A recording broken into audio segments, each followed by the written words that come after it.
Hey there, Leos. Welcome to your Soulversation, or whenever you catch it, right here on the flow on YouTube.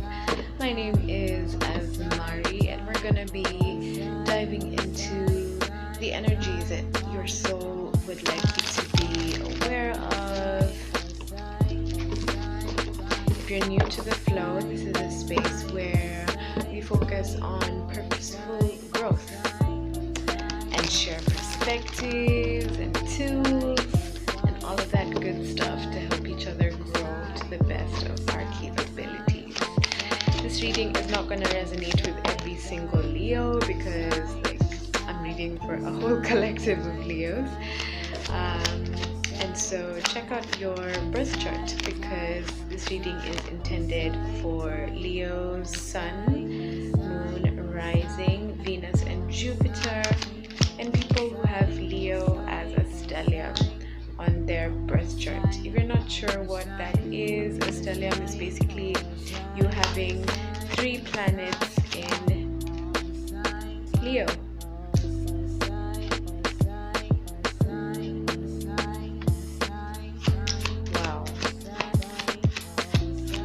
That silence is deafening. I felt the need to just say that.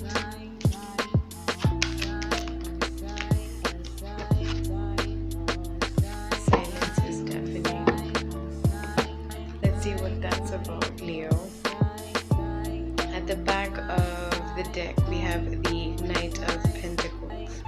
Okay, so there may have been something or someone, take it where it applies because only you know what situation this applies to in your life. So take what resonates and leave what doesn't. Don't try and force anything. If this reading doesn't feel like it applies to any situation in your life, you can feel free to check out any of your other placements in the other signs. So we have the Knight of Pentacles, the 4 of Cups at the back of the deck. Alrighty. Wow, okay. This is telling me a lot. I was going to go in a whole other different direction, but let's start with these 4 cards. I hope you could see them as best as possible. Alright, let me put them 2 by 2. Alrighty, so let's start with these 2. Okay, so we have the Knight of Pentacles and the 4 of Cups. So you could have been dealing with somebody that either felt taken for granted. That's what the 4 of Cups is about, because you see there are 3 cups sitting here, and this person is coming out of the bushes and just what is this extra cup for? I have 3 over here, but the 1 cup in tarot signifies unconditional love. It signifies that one opportunity, that really was the universe presenting something of value to you, other than what you were used to. You see what I mean? Because if you look at this guy in the picture, he's literally hiding in the bushes, and he's kind of being camouflaged or taken over by whatever he's used to. It's kind of how do I explain this? It's the way you could be addicted to pain, for example, and then when something good comes to you in your life, you don't feel like you're worthy of it because you're so used to going through situations that hurt you that when something good comes along, you're kind of skeptic about it. That's what I feel led to say.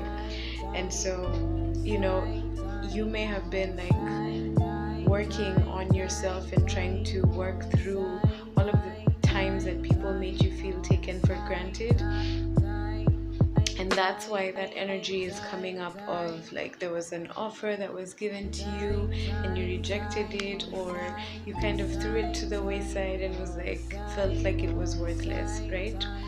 And so you may be going through some inner conflict and sadness right now because you're starting to see that the cup, that you rejected, it's kind of like the stone that the builder refused situation. Some of you guys to boondocks, or somebody around you may have said that saying recently, or you may be feeling that type of energy. But you can see over here, you've been let down by a lot of people, places, and things that were very near and dear to your heart. And if you notice, there are like 3 cups literally here, where there's like spilt blood. And going back to this like 4 of cups, here are the 3 cups that you were trying to hold on to, that you thought were good for you, and the universe is like, here's something better for you, and you're like, no, I'm good, And so now you may be either fighting with people in your life, or people who you thought were the closest to you, and starting to learn that there's a lot of conflict being caused by those people, and you're starting to realize that you actually turned your back to the people that really did have your back. You turned your back to the things that were really better for you. But not to be gloomy, just a kind of message of hope that, like, if you do end up turning around, and by turning around, this starts by you going within, because when we see outward conflict, it starts from within. So you may be have been fighting with yourself, not listening to your intuition, just going back and forth, even avoiding things. That's what I'm hearing.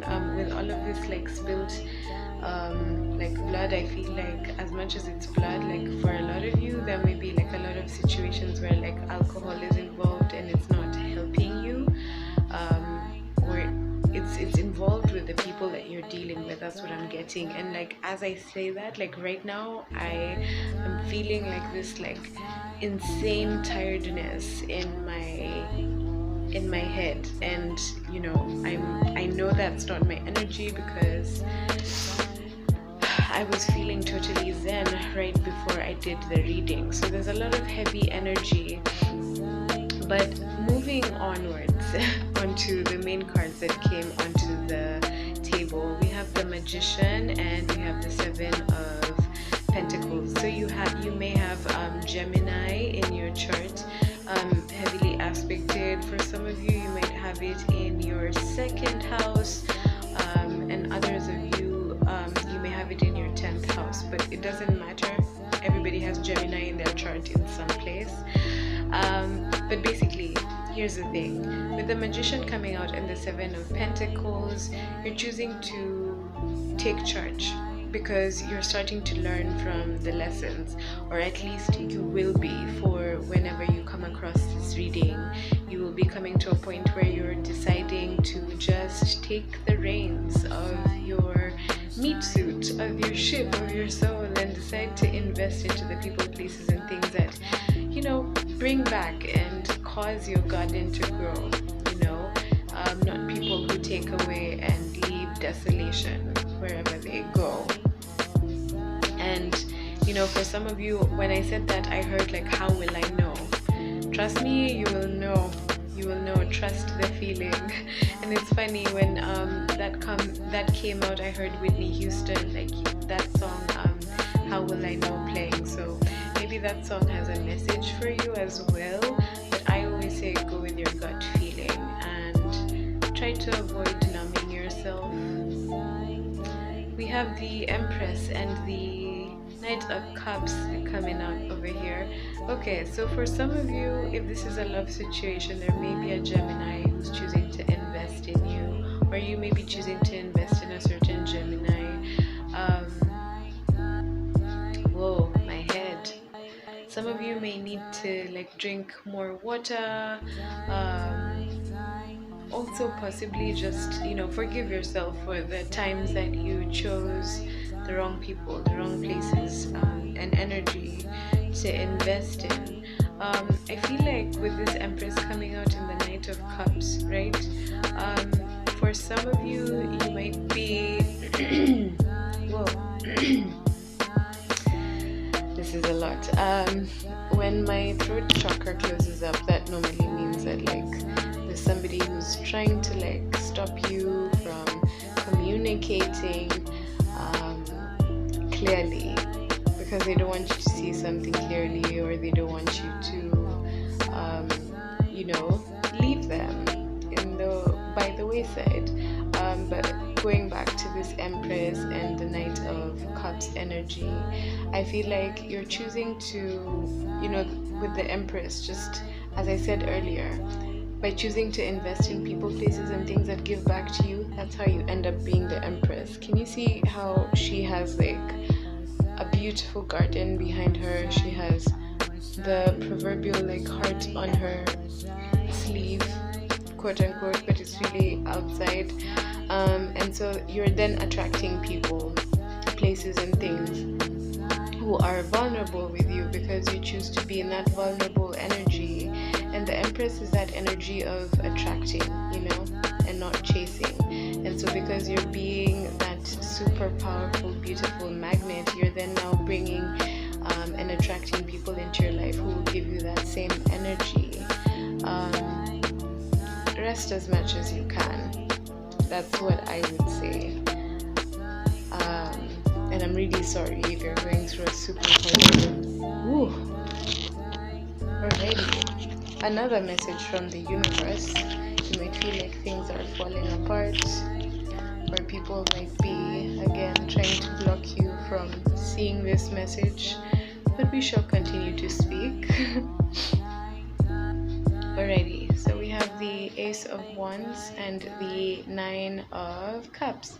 So again, this is the universe giving you whatever you wish for, because when you decide to go for your passion and decide to focus on what makes you happy, then the universe just hands it to you, as I said earlier, choosing to be that powerful magnet, that attracts to you all the people, places, and things that are for your highest good, and even if you don't know what's for your highest good, which I don't believe. I believe that we always inherently know what's best for us. It's just that sometimes we choose to deny it, or we may just not be fully aware of it because we've not learned or experienced a life where we got to experience things that we wanted. We may have been programmed and told that you don't get whatever you want, that your happiest life is not possible, and those are all lies, right? And it's so beautiful because it's followed by the world and judgment. So this is you finally coming to a place where you have clarity of mind, where you're choosing to follow your bliss, you're choosing to follow the path of self-actualization, and that's you finally realizing all that you want for yourself and for the people that you love. And excuse me, yes, and just for your overall well-being, you're coming to, I feel like with some of you there's a lot of family energy, so yeah, you may be like deciding to do what is best for your families and going against what is popular and what is presented to you. So even if you have to lose a few people, you're like, so be it, let it be done, but I'm going to make the best decisions for myself so that I can move into a new cycle and end a cycle, which is really amazing because with Saturn in Pisces, there's a lot of, I would say there's like 30 years of karma coming to a close, and that's if you've been doing the work. And what do I mean by doing the work? If you've been introspective, if you have been working on yourself, if you have been accountable for your actions, if you have been, doing your shadow work. If you don't know what shadow work is, I'm going to do a video that explains what that is. But I feel like I need to close the video at this point in time because the way my head is feeling is not the healthiest, and so what I advise you is just to take as much rest as possible and make decisions from there. Rest, go within, and then make decisions. You know what I mean? Continue to invest in yourself. Continue to invest in the people that show you the love that you deserve, and continue focusing on doing the things that make you happy and let everything else fall by the wayside. So with that, Leo, I'm so sorry that I had to cut it there, but I feel like I've given you the full message that you needed to hear in this moment in time. So namaste. Quick one, if you want to book a personal reading, you can do so in the links down below. Yeah, so that's about it.